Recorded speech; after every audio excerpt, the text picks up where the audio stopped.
Շարունակում ենք ՄԱԿ podcast, ինչպես արդեն տեղեկացրել էինք, մեր երկրորդ հյուրը արտակարգ եւ լիազոր դեսպան Ջունիկ Աղաջանյանն է, բարև ձեզ Տիկին Աղաջանյան։ Ողջույն։ Շնորհակալ ենք հյուրընկալվելու համար։ Բարև բոլորին, շնորհակալ եմ հրավերի համար։ Եվ միակ հարցը, որ հիմա շատերին հետաքրքրում է, կարծում եմ շատերին կհետաքրքրի, այն է թե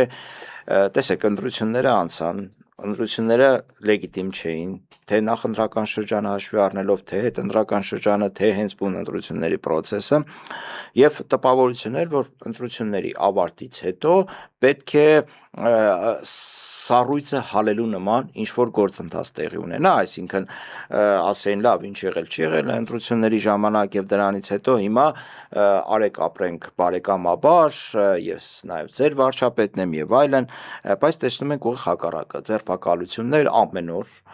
հետապնդումներ ամեն օր, սպառնալիքներ ամեն օր, տպավորություն է, որ հենց նոր ենք մտնում ենք նախընտրական շրջան։ Իշխանությունն էլ ընդդիմություն է։ Իշխանությունն էլ իրեն ընդդիմությունից միշտ էլ չի տարբերել, չնայած ինքը անհասկանալի է, թե իրեն որ կերպարի մեջ է։ Նիկոլ Փաշինյանի այս տվայտանքները ինչով են Տեսեք, մեր սխալը հիմնականում, որ մենք նորմալ մարդկային, այսպես ասած, տրամաբանությամբ փորձում ենք դիտարկել իրենց քայլերը։ Այո։ Բայց մենք գործ ունենք մի խմբակի հետ, որը իր հստակ ծրագիրն է իրականացնում, որը մեր տրամաբանության մեջ չի տեղավորվում։ Իսկ իրենց տրամաբանությամբ իրենց քայլերը շատ տրամաբանական են։ Իրենց ծրագրով իրենք պետք է մեր ժողովրդին կոտրեն այն աստիճան, որ համաձայնի արևմտյան թելադրանքին եւ դրա թելադրանքի ներքո թուրքական պահանջներին, այսինքն համաձայնի հպատակի կարգավիճակով ապրել եւ ծառայել այն ուժերին, որոնք այստեղ պիտի տիրապետեն եւ մեր երկիրը դարձնեն թուրանական միջանցք ամբողջովին։ Արևմտյան ուրեմն ռեսուրսային եւ գեոպոլիտիկ շահերին սպասարկելու նպատակով եւ ըստ դրա արդեն գործողություններ գնում են։ Արևմուտքը 30 տարի շարունակ միլիարդներ է ծախսել այս իշխանության նման իշխանության բերելու համար եւ Հայաստանի նման իրենց համար սեփ հանդիսացող օղակը վերացնելու համար այս տարածաշրջան։ Գիտեք, Վրաստանում ինչքան ջանքեր են գործադրել, վերջո Սաակաշվիլի եկավ, Ադրբեջանի պարագայում ամբողջ իրենց թուրքական վերահսկողության ներքո է, որտեղ նա կոռումպացված, ուրեմն ընտանիքի ամբողջ խորքային բնույթն ու էությունը գիտեն եւ գիտեն թե ինչի վրա կարող են աշխատել, ինչպես աշխատել։ Հայաստանը իրենց համար, այսպես ասած, դեռևս անընկալելի էր, չնայած բազում այն փորձերին, որ իրենք շարունակաբար անում էին տարբեր ձևերով, այսպես իշխանափոխության հասնելու եւ ի վերջո բերելու իրենց համար ցանկալի կամակատար իշխանություն։ Այսօր այդ իշխանությունը նստած է 21 թվականի ընտրություններին իրենք ժողովրդին խաբեցին եւ եթե նայեք իրենք միշտ են խաբել, այսինքն սուտը եւ կեղծիքը այն գիծն է, որով շարժում է եւ դա արևմուտքի ձեռագիրն է, այսինքն մենք պիտի հասկանանք, մերոնք որ փորձում են շատ հաճախ այսպես Ամերիկան էսից չի անում, Եվրոպա, դա իրենց ծրագիրն է, իրենք իրենց ծրագրից հեռու չեն գնալու եւ իրենք այսօր հանուն նրա, որպեսի ի վերջո փորձեն այդ ծրագիրը ինչ որ մի հաջողության հասցնել, որովհետեւ ձախողվում են ուկրաինական ճակատում, ձախողեցին իրանական ճակատում, բայց դեռևս լիովին չեն մի կողմ դրել այդ քայլերին հասնելու ցանկությունը եւ այստեղ պետք է իրենց համար լիակատար տիրապետություն հաստատեն։ Լիակատար տիրապետության համար հայ ժողովրդի կամային դրսևորումները խանգարում են իշխանությունը, կամային դրսևորումն է, այո, դա այն ձեռագիրն է, որով նա պիտի վերարտադրվեր եւ ես վաղուց եմ ասել, Եվրոպան կանաչ լույսը տվել էր, Ամերիկան իրեն կանաչ լույսը տվել էր, իրենք իրենց ցանկալիները վաղուց ստացել են եւ դեռելի ստանալու են, թե թղթային ձևով, թե համաձայնությունների ձև, նույնը վերաբերում է թուրքական կողմին, ադրբեջանական կողմին, իրենք պարզապես չեն կարողանում հասկանալ ինչ անեն, որ այս ժողովրդին ջարդեն այն աստիճան, որ ըմբոստություն չլինի։ Այսինքն այս հետապնդումները քաղաքական այս հետապնդումները անհրաժեշտ են, որովհետև նա պիտի փոխի այս երկրի բնույթը, նա պիտի մեր սահմանադրությունը փոխի, մեր սահմանադրությունը փոխելու համար պետք է հարակվե անցկացի, այսպիսի դրվածքով հանրային տրամադրությունը չի կարող անցկացնել նման սահմանադրություն, իսկ այդ սահմանադրությունը մեզ պիտի դարձնի ամորֆ ինչ-որ մի զանգված պլաստիլինի նման, որ ով ոնց ուզենա, այնպես ճկի ու ձևի։ Մեր ժողովուրդը նման ցանկություն չունի իր ինքնությունը զոհաբերելու, իր 5000 տարուց ավելի պատմությունն ու անցած ճանապարհն ու դժնդակ փորձը Կամ ժողովրդի մի ստվար մասը նման ցանկություն Ոչ, ժողովուրդը ինքը ցանկություն չունի։ Իրենք է գիտեն, որ այն մարդիկ անգամ ովքեր այսպես ասած ճակերտավոր Եվրոպային ընտրել իրենց կարծիքով, որ արևմուտքը իրենց մանանա է բաժանելու, իրենք չեն գնալու ինքնությունից հրաժարման ճանապարհով։ Այդ երկընտրանքի առաջ կանգնելու դեպքում իրենք խնդիր են ունենա։ Այն, չգիտեմ, կաշառք եմ ասում, որովհետև դա կաշառքի ձև է, թե պետական կաշառքի, թե հովանավորչության, թե պարտադրանքի, թե վախի, թե շանտաժի միջոցով մարդկանց ստիպելը, որպեսզի իրենք գնան, իրենց օգտին քվեարկեն, ել չեմ ասում այն ընտրախախտումները, որ գրանցվել են։ Այսինքն ինքը հիմա պետք է այս ընթացքում, երբ որ ժողովուրդը որոշակի շոկի մեջ է, որտեղ ժողովուրդը ի վերջո վերելք էր ապրում, հույս ուներ, որ ընդդիմությունը համատեղ ջանքերով կկարողանա իրեն ձերբազատել այս ավերից, հիմա ինքը այսպես դեռևս ցնցումային վիճակի մեջ է, ինքը ունի մինչև սեպտեմբեր ժամանակահատված այդ ջարդելու, կոտրելու ընթացքում։ Ինչ է անում նա։ Նա ձերբակալում է գլուխներին, այսինքն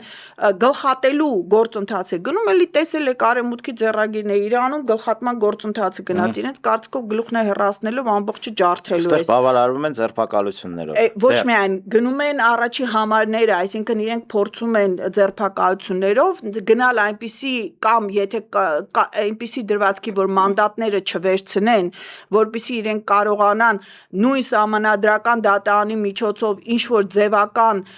օրենքի փոփոխություններ իրենց ուզածներին ներմուծել կամ ինչ որ թվեր ստանալ, որպեսզի սահմանադրական մեծամասնության բնորոշ որոշումներ կայացնելու հնարավորություն ունենան, կամ օգտվելով այն բանից, որ արդեն ազգային ժողովում իրենցից բացի ուրիշ ներկայացվածություն չկա, արտահերթ ընտրություն անեն եւ այս դեպքում արդեն հանձնաժողովներում ամբողջովին իրենք են նստած լինելու, որովհետեւ գիտեք, հանձնաժողովները կազմվում են ԱԺ ներկայացված ֆրակցիաներով։ Այս դեպքում նկարելն էլ է հեշտ լինելու, կեղծելն էլ է հեշտ լինելու, իրենց դեմը խաղալու ոչ մի հնարավորություն չեն ունենալու, ուժային միջոցներն ու վստահված անձինք էլ արդեն խնդիրներ են ունենալու։ Բայց մարդը ասում է, հələ հեղափոխություն արեք, համաձայն չեք։ Ջան, ինքը շատ բան է ասում, ոչ, իրեն պետք է իրեն ըմբոստություն է պետք, որպեսզի ինքը այսպես քյափը, ինչպես են ասում, քյափը հավաքի, մտցնի բանտերը եւ հարցը կարգավորվի։ Անունը հանի, թե դուք պետական հեղաշրջում եք անում, դրա տակ նստածնի մարդկանց այդ ընթացքում թե սահմանների հանձնումներն անի, թե որևէ իրավական հիմք չունեցող անկլավների հանձնումն է, այսինքն ինքը օգտագործի այն ժամանակահատված, որ այս ցնցումային մասը կա, հա, հետ շոկային շրջանը կա։ Այդ ամեն անելիքը անելու, որպեսզի ինքը իրեն արժև դրված հանձնառությունը կատարի, այս շրջանի պատկերը դա է, իրեն համար ցանկալի չէ իրավական գործընթացներով օրինականություն, իր արժև դրված էր խնդիր իրեն, գիտեք, եվրոպացիք դեսանտ էին իջացրել, որպեսզի իրեն օգնեն այս ամբողջ ընտրական գործընթացում իբրև թե հիբրիդային պատերազմ մի դեմ պայքարելու, բայց իրականում մեր հանրությանը այսպես ուղեղները լվանալու այն աստիճան եւ ձևերը մատուցելու, թե ինչպես կարելի է մոլդովական գումարած հունգարական սցենարով այստեղ իշխանությունը պահելու հնարավորություն ունենալ։ Մենք այս իրավիճակի մեջ ենք գտնվում եւ սա ստիպում է անգամ այս ամենադժնդակ իրավիճակում խնդրել մեր ընդդիմությանը, որ որևէ պարագայում չհրաժարվեն մանդատներից, որովհետեւ սա ուղղակի այսպես մեծ կանաչ լույս է վառելու իրենց համար, բոլոր այն հանձնելիքները, տալիքները, որ կա, այսպես հալած կարակի պես միանգամից անել ու վերջացնել։ Իսկ այն գոնե այն կազմով, որ կա, մենք գիտենք սահմանադրական դատարանի վրա մեծ հույսեր չեն կարող դնել։ Գոնե այն կազմով, այն քանակով, որ կա, ինքը արդեն բարիեր ունի, արգելակ է ունենալու։ Եվ այստեղ արդեն process-ները, հիշենք, ժամանակի վրա են աշխատում process-ները։ Թե ամերիկյան ծրագրերում, թե եվրոպական ծրագրերում։ Այսօր Թրամփը այսպես բացել է իր դիմակները եւ արդեն նույն հակառուսականությունը սկսել է բացեի բաց դրսել, ճիշտ է, մի քիչ խաղեր տալով, ինչպես ասում են, պոչ խաղացնելով, բայց իրականությունը սկսում է մեջտեղ դուրս գալ, ինչը որ ժամանակի ես ասում եմ, որ սա ընդհանրապես բեմականացում է զուտ եվրոպական հանրությանը ստիպելու, որպեսզի իրենք շատ ավելի մեծ ծախսեր անեն եւ ռազմական ռելսերի վրա դնեն իրենց արտադրությունը։ Եվ հիմա մենք տեսնում ենք դրա իրական գործածությունը, իրական դրսևորումները։ Տիկին Աղաջանյան, ուղղակի այստեղ խնդիրը նա է, որ մարդիկ ինչու են ասում մանդատները մի վերցրեք, որովհետեւ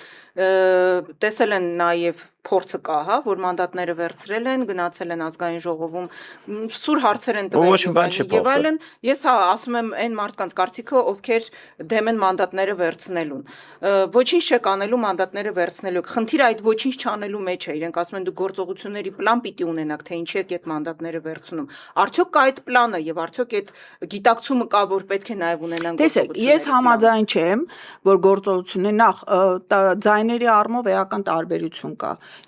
Եթե նախկինում մենք անգամ խնդիր ունենք այդ թեկուզ impeachment-ի համար մի թուղթ գրելու քանակ ունենալու, այսօր դա կա։ Եվ գումարած այդ նույն համանդրական մեծամասնությունը սա չունի, բնականաբար։ Եվ այդ համանդրական, գիտեք ինչ, անգամ խոչընդոտելու կարողությունը այս իրավիճակում արդեն մեծ ձեռքբերում է։ Հասկանում եք, դա մեր հանրության համար իհարկե շատ ավելի փոքր ակնկալիք է, բայց երբ որ դու դաշտը լիովին բաց ես թողում իրենց կամքով, օրենքը ճկելու, իրենց ուզածը անելու եւ վերջում մեր երկիր ուղակի ոչնչացման տանելու, ինքը իր ծրագրում է գրել, չէ՞, 4-րդ հանրապետություն, այսինքն 3-րդ հանրապետությունը փակում են, ինչ որ անհասկանալի 4-րդ հանրապետություն են ստեղծում եւ մարդը գնում է հստակ այդ ճանապարհով, 4-րդ հանրապետություն, որտեղ հայ առաքելական եկեղեցին գոյություն չունի եւ դրա փոխարեն ինչ որ աղանդավորական ինչ որ բաներ են հնձում ու ցանում ինչ ուզում են, գոյություն չունի բանակ, գոյություն չունի տնտեսություն, գոյություն չունի գյուղատնտեսություն, թուրքական բիզնեսը իր ուզածի պես այստեղ ոտատակ է տալիս եւ մենք քարվանսարայի պես պետք է միայն ծառայություններ մատուցենք եւ սպասարկենք այդ անցնող դարձողներին, մեր ռեսուրսները տրամադրենք արևմտյան ընկերություններին, իրենք էլ փողերը վերցնեն, գրպանեն եւ կնեն Շվեյցարիաներում ու մնացած տեղերում բանկային հաշիվներում ինչ որ բաներ պահեն, իրենց էլ լկտի ու շպահվածքով փորձեն մեր հանրությանը էլ ավելի հուսահատության ու հուսախաբության հասցնել։ Սա է իրենց նպատակը։ Հիմա կներեք, ազգային ժողովում այս մանդատները պահելը, ես էլի եմ կրկնում, ուրիշ բան էլ չէ, այո, թուքումուր են ուտելու։ Այո, ահա որ բարոյա հոգեբանական իրավիճակ, ես հասկանում եմ, սովորական նորմալ մարդու համար, անգամ անհարգալից մի արտահայտությունը դա սարսափելի վիրավորական է, բայց մենք հիմա ցավոք սրտի մեր երկիր ու մեր պետությունը մտել է մի շրջան, որ այդ անպատվությունների շղթան մենք պետք է կարողանանք հաղթահարել եւ դա չընդունենք անձնական վիրավորանք, որտեւ իրենք դրա վրա են աշխատում, որ դա ընդունես որպես անձնական վիրավորանք եւ հետ քաշվես, հետ կանգնես եւ չպայքարես։ Իրականում ես իմ փորձից ելնելով եմ ասում, շատ տհաճ է նույնիսկ մթնոլորտում նույն դահլիճում գտնվել իրենց հետ։ Միայն գտնվելը, եթե մարդու ձայնը լսելը ինքնին արդեն տհաճություն է պատճառում եւ դու ընդհանրապես այդ պահվածքը քո մոտ նողկանք է առաջացնում, ես պատկերացնում եմ պատգամավորում, բայց եթե մտնում ես քաղաքական դաշտ որոշակի հայտ ներկայացնելով, ցավոք սրտի դա այսօրվա մեր իրականության պարագայում այն բացասական նաև բեռն է, որը պիտի հետդ կրես, բայց ինչու՞մն է խնդիրը, էլի կրկեմ, երկու էլեմենտ նշեցի, առաջինը չեն ունենա սահմանադրական մեծամասնություն, այսինքն մենք չեն կարողանա խախտելով օրենքները ինչ որ բաներ կամ ինչ որ այլ կուսակցություններ մուտք անել եւ իրենց կամակատարների միջոցով մեզ ուղակի այսպես գրել, ջնջել, վերացնել, եւ երկրորդը, եթե իրենք համարձակվեն գնալ թե հանրաքվեի, թե ինչ են ասում, արտահերտ ընտրությունների, իրենք չեն ունենա հանձնաժողովներում այն բանը եւ մենք տեսանք, որ իրենց խախտումները ոչ թե հանձնաժողովներում էին, այլ դրանից դուրս ընթացքում եւ դա պատահական չէ, վերջի մի քանի տարիների առումով մենք այդ հստակ բանը տեսել ենք, որ խնդիրը ցուցակների մեջ է, որում ասես ճխտում են ցուցակների մեջ, կեղծված ուրեմն քվեների մեջ է, որը իրենք ինչ որ մեխանիզմով դա օգտագործում են, այսինքն դա կտարվեր մարդկային կարուսելների սկզբունքով է փաստացվում։ Դե վերջում բարձրով Տիկին Աղաջանյան ինչ ուզենան կգրեն։ Չէ, այդպես չի։ Հաշվարկը կանգնեցնել։ Գրեին իրենք սահմանադրական մեծամասնություն։ Դե Վահագի ներ դրա այդ Excel-ի մեջ ներբեռնումներ այդ մասին է։ Բայց հետո բացահայտվեց, չէ, որը որտեղ է, այսինքն։ Դե հիմա կեսը ստեղ են փորձել, կեսը ընդեղ են փորձել։ Եթե այդպես մտածենք, ուրեմն մենք երկիրը պիտի փակենք գնանք։ Դե այդ ենք ուզում հասկանալ, փակենք թե չկա։ Բայց սա մեր երկիրն է։ Եվ մենք ենք տերը։ Բայց այդ մարդը հիմա ասում եք ձերբակալություն էսել, ում ուզենում բռնում է ու տարբեր, ասենք, անհասկանալի, աներևակայելի հոդվածներ։ Հիմա հասկանանք, այսօր կալանավորումը ես կարող եմ ասել, անգամ քաղաքական գործիչների համար դարձել է կենսագրության մեջ դրական կետ։ Հիմա բայց այդ մարդիկ նստած են։ Հասկանում եք, պարտան եմ փաստորեն, որ եկել էին Հա, դրական կետը արդեն դարձել, որտեղ մարդկանց համար արդեն իրենք գիտեք ինչ, անգամ հանրության համար այնքան ակնհայտ են այդ թխած գործերը, թխած բառը հենց այնպես չի ասվում, հասկանում եք,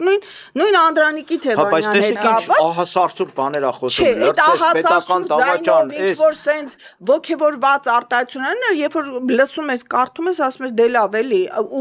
այսինքն ոչ միայն մասնագետներն են դա ասում, Պարզ, հասարակ մարդը արդեն այնքան բացահայտ է այդ սարքովի լինելու հանգամանք հասկանում ես ու դու սենց սլակներն էլ այնքան ակնհայտ են ուղված, որ մարդկանց համար դա ոչ մի նստվածք չի տալիս, դա ազդեցություն չի ունեցել, դա իրենց համար գործիք էր, նույն Անդրանիկի հետ կապված այդ դրվագը, իրենց համար գործիք էր, որպեսզի իրենք կարողանային մոլդովական սցենարով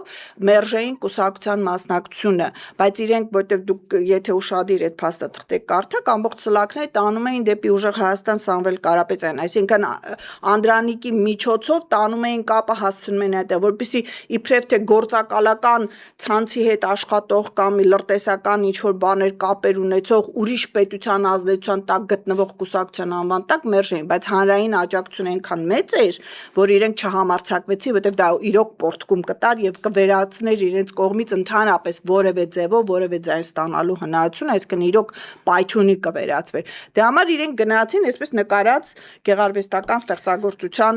ճանապարհով։ Տիկին Աղաջանյան, Անդրանիկ Թևանյանի դուք անձամբ եք ճանաչում, նաև որոշակի ճանապարհ եք միասին անցել այս պայքարի ընթացքում, սա եմ ուզում հասկանալ, ինչու հենց Թևանյանը ու ինչու հենց այդ պահին իրենք գնացին այդ քայլը։ Գիտեք, իրենք համար կարևոր չէր, այնտեղ Անդրանիկը կլինի թե մեկ ուրիշը, ուղղակի իրենց պետք էր ինչ-որ մեկը, որը հանրայնորեն Ռուսաստանի հետ ինչ-որ մի կապ ունեցած լինելու դրվագ ունենար, որը կապելով փորձեին կապել մնացած երևույթները։ Այստեղ իր ոչ թե անձի էություններ, այլ այն, որ ինքը ասեն գնացել էր Դոնբաս, ինչ որ հանդիպումներ էր ունեցել, որը հանրայնորեն դա լուսաբանվել էր եւ դրա մասին խոսվել էր, անգամ տեսանյութեր էր հստակ տարածվել, այնպես չէ, որ դա ինչ որ մի գաղտնի եսիմինչ էր։ Մենք այստեղ հարցնենք իրենց կողմից, որ ուկրաինական կողմից էին գնում այդ նույն գործողություններն անում, հասցնենք իրենք ուրեմն ուկրաինական կողմի լրտեսությամբ են զբաղվում։ Այստեղ արդեն հակընդեմ հարցն է գալիս, հա, եւ ինչու էին գնում պատերազմող կողմի, երբ որ այս պարագայում ընդհանրապես հայկական համայնքի հետ կապված հարցեր էին, որը ցավոք սրտի երկու կողմից հարվածի տակ է ընկնում։ Ի դժբախտություն մեր փաստորեն ունեցած հսկայական ռեսուրսը պատերազմական գործողությունների ժամանակ երկուստեք հարվածի է արժանանում։ Բայց նաև նշանակություն ուներ, որ Բարգավաճ Հայաստան կուսակցության վարկանիշներ չէ գնալով բարձրանում Թևանյանն ասում, այսինքն նա այնտեղ էր, իրենց պետք էր այդ կուսակցության մեջ եղած ինչ-որ մեկին, որ եթե ուժեղ Հայաստանի մեջ լիներ այդ անձնավորությունը, այնք ուժեղ Հայաստանի մեջ կօգտագործեին, բայց քանի որ Անդրանիկը Բարգավաճ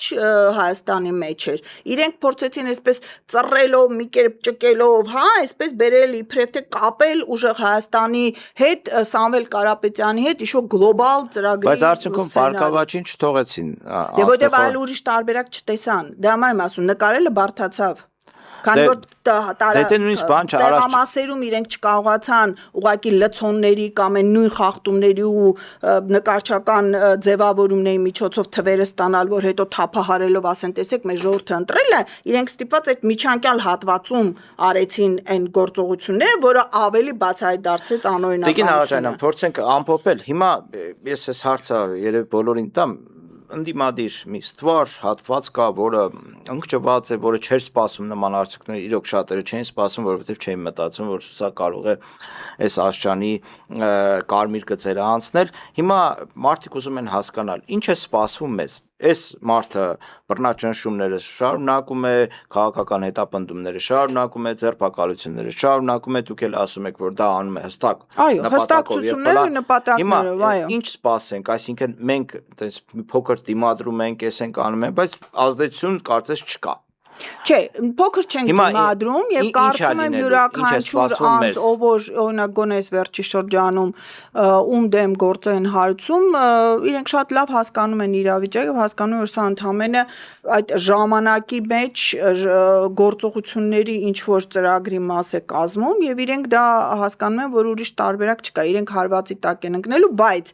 իրենց հետևում կան աջակիցների ստվար զանգվածներ, թե իրենց թիմակիցների մեջ եւ թե հանրության մեջ։ Եվ մենք հասկանանք, մենք ժամանակի վրա ենք, արևմուտքի ծրագիրը ժամանակի վրա է աշխատում։ Սա այդ ծրագրի մասն է։ Այսինքն իրենք պիտի ամեն ինչ անեն, որպեսզի նույն թուրանական միջանցքը, որը այսօր TRIP է կոչվում, եւ հենց իրենց գործ գայլերի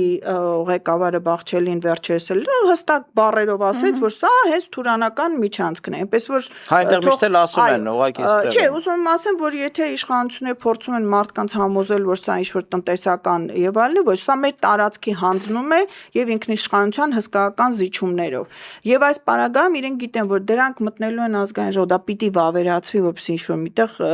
գործողության մեջ մտնի։ Հիմա եթե ազգային ժողովում ունենք այդ ընդդիմությունը, իրենք բարդություն են ունենալ դա վավերացնել, որտեղ սա արդեն տարածքի հետ կապված բան, տարածքի հետ կապված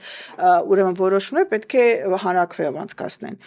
Միջազգային պայմանագրերի մասին օրենքում հստակ դրույթ կա դրա մասին եւ իրենք որպիսի այդ օրենքը փոխեն իրենց պետք է համանadrական մեծամասնություն այսինքն փականը այստեղ հակառակ ուղղությամբ հենց այդ որ չունեն չեն կարողանա փոխեն այսինքն իրենք պիտի այսպես թե այնպես գնան հանրակրվեի չեն կարող գնալ հանրակրվեի ուզում է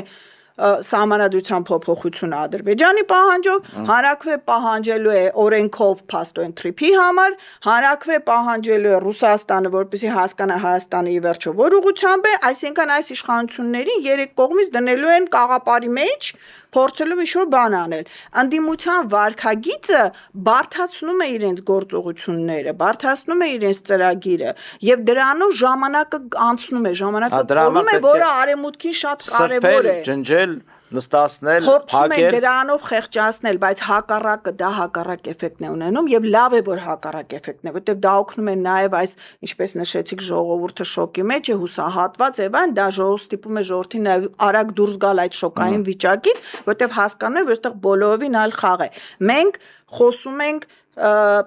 մենք հիմա հունիս ամիսն ենք մոտավորապես 6-ից 10 ամսվա ժամանակահատվածի գործողությունների մասին, որոնց նախապատրաստական շրջանում